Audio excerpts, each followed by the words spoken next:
பாத்தீங்கன்னா தேசிய முற்போக்கு திராவிட கழகம் கேப்டன் 2005 மதுரையில பண்ண மாநாடுக்கு பிறகு எனக்கு தெரிஞ்சு மத்தவங்க மாநாடு எந்த அளவுக்கு தாக்கத்தை உண்டாக்கணும் அப்படின்னு எனக்கு தெரியல. அண்ணன் விஜய் அண்ணன் வந்து அதை செஞ்சதுக்கு அப்புறம் இதை பத்தி கேள்வி கேட்டா இன்னும் பெட்டரா பதில் சொல்ல முடியும். ஏன்னா குறைஞ்சது 35 லட்சம் பேர் அன்னைக்கு மதுரையில வந்து கூடினாங்க. 1500 கிலோமீட்டருக்கு வந்து எங்க தொண்டர்கள் வந்து கேப்டனுக்காக பேனர்கள் வச்சாங்க. தமிழ்நாடு முழுவதும் எல்லா டைரக்ஷனுமே மதுரை நோக்கி பேனர்கள் கிட்ட 1500 கிலோமீட்டருக்கு பேனர் வச்சாங்க. 35 லட்சம் பேர் அன்னைக்கு வந்தாங்க. அதே மாதிரி 35 லட்சம் பேருக்கும் அன்னைக்கு கேப்டன் சாப்பாடு போட்டாரு. அது மட்டும் இல்லாமல் 35 லட்சம் பேருமே அன்னைக்கு வீட்டுக்கு பத்திரமா போய் சேர்ந்தாங்க, எந்த பாதிப்பும் இல்லாம சேர்ந்தாங்க. இந்த மாதிரி ஒரு வரலாறு மிக்க மாநாடு தேசிய முற்போக்கு திராவிட கழகம் 2005 செஞ்சிருக்கோம்.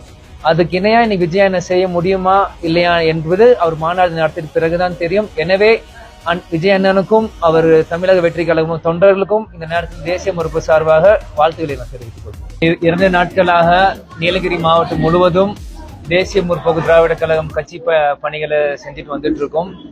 எங்களோட கட்சி நிர்வாகி இல்ல திருமண விழாக்கும் மற்றும் மஞ்சள் நீராட்டு விழாக்கும் இந்த மாதிரி பல்வேறு நிகழ்ச்சிகள் போயிட்டு வந்துட்டு இருக்கேன். அதே மட்டும் இல்லாமல் கிட்டத்தட்ட மட்டும் 30 இடத்துக்கு மேல தேசிய முற்போக்கு திராவிடம் கொடி ஏற்றி இருக்கோம். அதுக்கப்புறம் பல இடத்துல மக்களின் நலத்திட்ட உதவிகளை செஞ்சிருக்கோம். இன்னைக்கு வந்து குறைஞ்சது 1000 பெண்களுக்கும் பொதுமக்களுக்கும் இன்னைக்கு அன்னதானம் செஞ்சுட்டு இருக்கோம். இது எல்லாமே தேசிய முற்போக்கு திராவிடம் 20வது வருஷம் துவக்க ஆண்டாக இருக்கிறதுனால இன்னைக்கு செப்டம்பர் 14 துவக்க ஆண்டா இருக்கனால இது எல்லாமே செஞ்சுட்டு வந்துட்டு இருக்கோம். நீலகிரி மாவட்டம் முழுவதும் போற இடத்தெல்லாம் தேசிய முற்போக்கு திராவிட மக்கள் அன்பும் ஆதரவும் கொடுக்கும்போது உண்மையிலேயே எங்களுக்கு ரொம்ப மகிழ்ச்சியா இருக்கு. பொதுமக்கள் அனைவருமே கேப்டன் இல்லாத இந்த தருணத்தில் ரொம்ப ஃபீல் பண்றாங்க. மக்கள் என்னை பார்த்துட்டு அவங்க வீட்டு மகனாக வந்து என்கிட்ட கட்டி பிடிச்சி அழுகும்போது எனக்கே ரொம்ப ஒரு எமோஷனல் மொமெண்டா இருக்கு. ஏன்னா நீலகிரி மாவட்டம் பாத்தீங்கன்னா சின்ன வயசுல இருந்து கேப்டன் பல்வேறு படம் ஷூட்டிங்காக இங்க வந்திருக்காரு.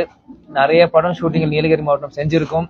இன்னைக்கு ஒவ்வொரு இடங்கள் தாண்டி வரும்போது எனக்கும் பல நினைவுகள். அதே மாதிரி இந்த ஷூட்டிங் ஸ்பாட் எல்லாம் இப்ப தாண்டி வரும்போது ரோட் சைட்ல கடையில வச்சிருக்காங்க அந்த வியாபாரஸ்தர்கள் எல்லாருமே வந்து கேப்டன் இங்க இருக்கும்போது இங்க வந்து வாங்கி சாப்பிட்டு போவாரு. இந்த மாதிரி பல தருணங்கள் சொல்றப்ப நானும் அந்த கடைகள் இறங்கி சாப்பிட்டு போனது உண்மையிலேயே மகிழ்ச்சி அளிக்கிறது. அதாங்க.